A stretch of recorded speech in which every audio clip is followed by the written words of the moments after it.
Ladies and gentlemen, something just snapped in New York City hours after Zoran Mandami stood on stage, fist in the air, taking direct aim at President Donald J. Trump. The markets moved. Small business owners panicked. CEOs called emergency meetings. And by sunrise, leases were being torn up and moving trucks were already lining Manhattan streets because Mandami didn't give a victory speech. He declared an economic war. He called out Trump by name, attacked landlords, billionaires, and every entrepreneur who dares to create jobs in this country. He promised free buses, frozen rents, union power, the whole socialist checklist. But here's a twist. It's not the billionaires who will pay this price. It's the workers, the shop owners, the middle-class families now watching their city unravel in real time. Guys, today, we're going to break down exactly how Mandami's anti-Trump crusade has already backfired, triggering a mass exodus, economic freefall, and the most radical backlash New York has seen in decades. Hit the like button, subscribe. All right,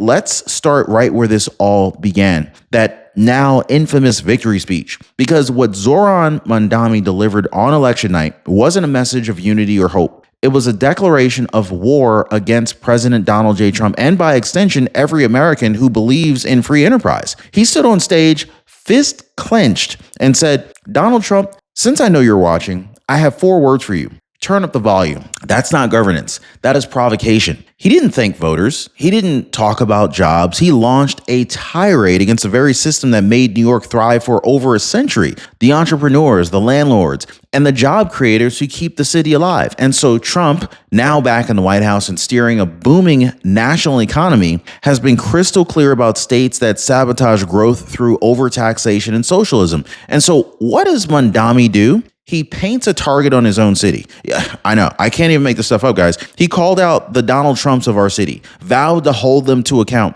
and he promised to end corruption by taxing and regulating them into oblivion. Now, that wasn't a celebration. It is a manifesto. And the crowd cheered, not realizing that the very people that he demonized are the ones that are signing their paychecks. Then came the laundry list, the socialist playbook disguised as policy. Free buses, frozen rents, labor expansion, city-run groceries.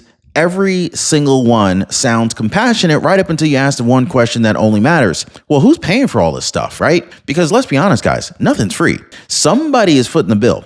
And in Mandami's New York, it won't be the career activists and the influencers who got him elected. It will be the small business owners that are already buried under payroll taxes and compliance costs. He's promising this utopia while the math screams collapse. You freeze rents, landlords will stop investing. You make buses free, transit deficits explode. You want to tax the rich? Well, the rich end up leaving. This isn't compassion. It is controlled demolition disguised as progress. And that's why tonight investors are pulling capital, franchise owners are pausing expansions, and CFOs are quietly mapping routes out of the city. Now, you already know, it's funny when I see these policies that slowly drain a city's wealth. I can't help but to think what happens to retirees every single year with these outdated Medicare plans. Because the slowest leak in retirement, it's not a bad investment. It's an outdated Medicare plan. Premiums rise, benefits shrink, and money quietly drains away. This is why I partner with Chapter, guys. I mean, they patch the leaks and they optimize your Medicare coverage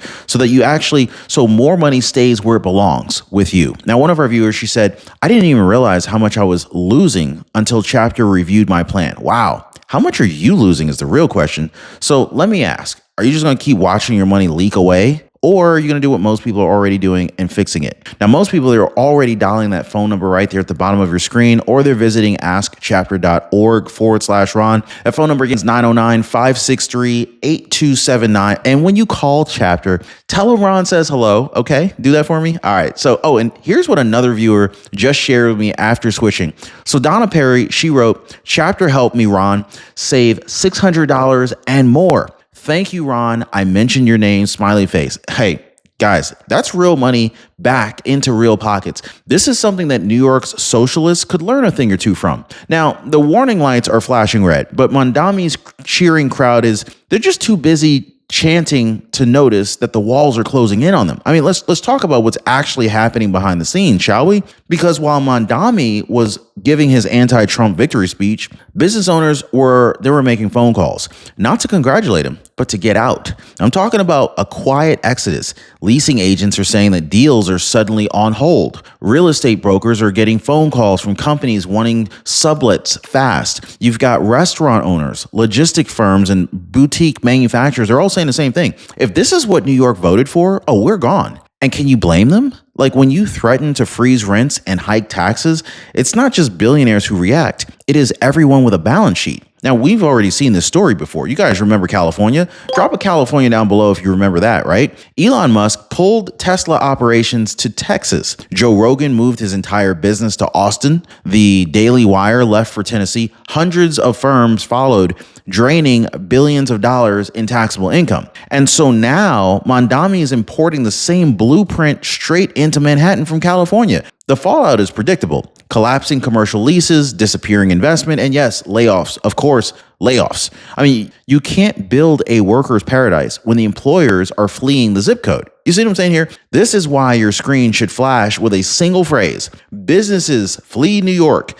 Businesses flee NYC, because it's not a slogan. It's actually happening. But what makes this moment even more dangerous? It's how it's being sold. So Mandami's rise was packaged as this immigrant hero story. You know, the son of Ugandan refugees, the symbol of progress, the voice of the new New York. The media couldn't get enough of it. I mean, they said he represented inclusion, diversity, hope. But here's the twist. That narrative is unraveling, because when your policies destroy opportunity, it really doesn't matter where you came from. You're still killing the same dream that brought your parents here. Now, the so-called immigrant hero has now become the face of economic regression. He didn't unite New York. He divided it between dreamers who want to build and activists who want to control. And as that identity shield cracks, even some of his early supporters are realizing representation means nothing if your paycheck disappears. Now, the myth of Mandami the reformer is over.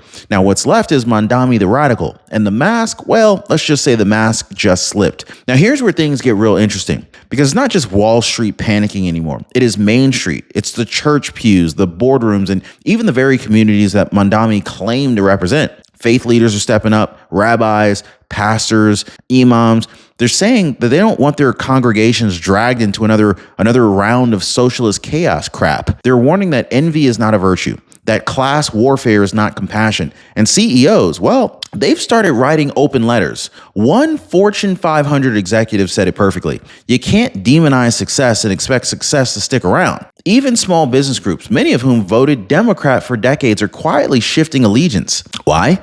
Because when their faith and their finances collide, they choose survival. This is why your title, New York Revolt, Mandami's radical agenda backfires as faith leaders and CEOs push back. It's not an exaggeration. This is really the mood of the city, and you can feel it building. The pressure is increasing. So the same people who cheered his diversity narrative, they're now whispering, we might have made a mistake. And make no mistake about it, this backlash is growing. It's no longer left versus right. It's producers versus parasites, builders versus bureaucrats. As history tells us, it already tells us which side wins when push comes to shove. You know what I'm saying? And so the fuel for this backlash, Mandami's own words, his speech didn't just attack Donald Trump. It attacked anyone who dared to build anything.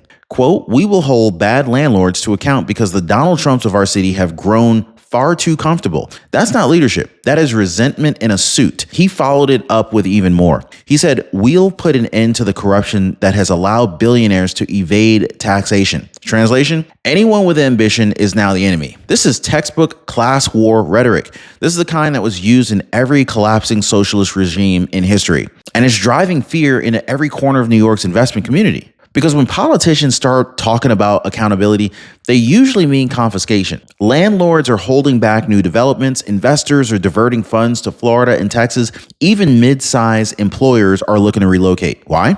Because they've seen what happens when the mob turns on the market. And the result, a city once built by visionaries is now governed by vengeance. You want to see what happens when idealism collides with reality? I mean, just look at Mandami's so-called free bus revolution. He promised it like it was a gift from heaven. No fares for anyone. A city where mobility is a right. Sounds nice in a speech, right? But here's what they don't tell you. The MTA is already $48 billion in debt. The subways need modernization, bus routes are understaffed, drivers are threatening strikes, and now the city's new socialist hero wants to make it all free. So Real quick, guys, for anyone who's paying attention right now, where does the money come from? It doesn't. It disappears from infrastructure budgets, from police funding, from schools. And then when the system finally collapses, they blame the rich and demand even more taxes. This is the same twisted logic that we've seen in San Francisco. Free needles, free tents, free chaos. Y'all remember that? If you do, drop a yes. I mean, you destroy a city by convincing people that they shouldn't have to earn what they use. And the tragedy? It kills ambition. It kills work ethic. The same mindset is spreading. Workers demanding entry-level pay equal to management, protesters saying corporations owe us instead of let's build our own, and the real virus, entitlement economics. And it's spreading faster than any pandemic. And of course, as the year wraps up, most people start reflecting. What went right? What went wrong? And what's next? But let me ask you something. If the next 12 months looks like the last 12, will your savings still be safe? Now, this question alone has pushed thousands of Americans to finally take action. And it's actually exactly why I partnered with Noble Gold Investments, because they don't sell fear, they sell clarity. They help people move part of their retirement into real gold and silver, assets that have outlasted every empire, every crash, and every currency. And so when people see how simple it is, they always say, well, that makes sense. And this is why most people right now are calling Noble Gold at 800-646-5347 at the bottom of your screen. You can see the phone number right there, or they're visiting RonYatesGold.com to get their free wealth protection kit. Before another year slips away, make sure your money's working for you and not against you. But it gets even worse, guys. So Mandami isn't just playing socialist Santa. He's playing international lawyer too. You guys remember that jaw-dropping clip from his campaign trail, right? The one where he said that he would arrest Israel's Prime Minister Benjamin Netanyahu if he ever set foot in New York? Let that sink in, okay? A city mayor claiming he would arrest a sitting head of state, as if local police have jurisdiction over international law. So he doesn't even understand how the game works. He cited the International Criminal Court as if it's the NYPD. This isn't just naive, it is dangerous. Because when a mayor starts making promises he can't keep legally, it's not leadership. This is delusion wrapped in activism. Even liberal legal experts called it fantasy. One former prosecutor said he's confusing world politics with local politics, and it's embarrassing. So this is why credibility matters, okay? You can't preach law and order while ignoring the law itself. And New Yorkers are starting to notice, they're starting to ask, if he'll lie about that, then what else is he lying about? And this is how socialist dreams collapse, not from outside attacks, but from the inside rot of incompetence. And you can tell a lot about a city by who's leaving it. And right now, New York's leaving itself. Capital is mobile, and under Mandami, it is moving fast. From Fifth Avenue offices to Wall Street firms, the migration maps look like blood draining from a wound. Now, one business association estimated that over $8.7 billion in private capital has already been redirected toward Florida, Texas, and Tennessee since Mandami's election night speech. And who could blame them, right? I mean, look at the pattern. Elon Musk left California for Texas. Joe Rogan left Los Angeles for Austin. The Daily Wire, same story. All of them fled the same thing that Mandami is promising: high taxes, government control, and activist mobs calling the shots. Aren't New York taxes already high enough? Drop a high enough down below if you think New York taxes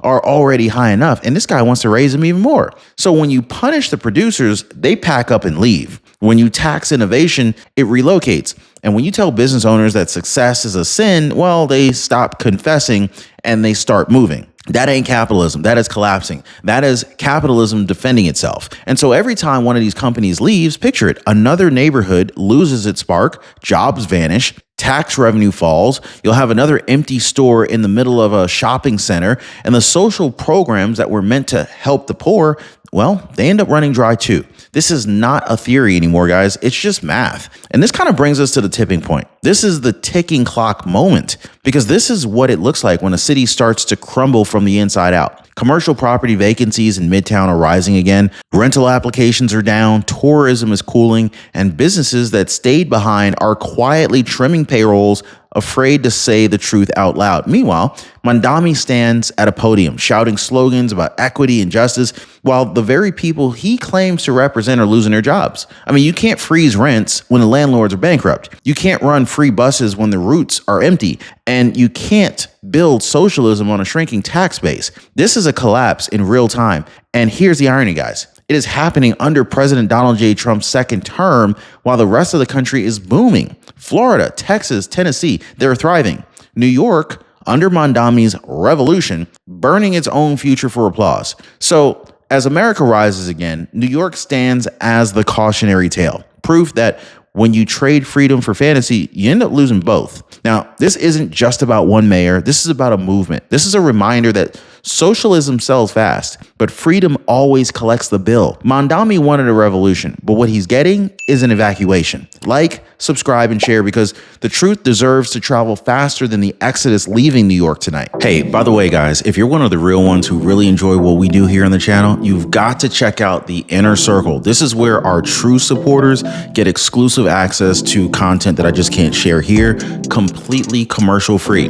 It's also the best way to keep this channel going strong. So if you want to be a part of something special, join us over there. Links in the description or in the pinned comment down below.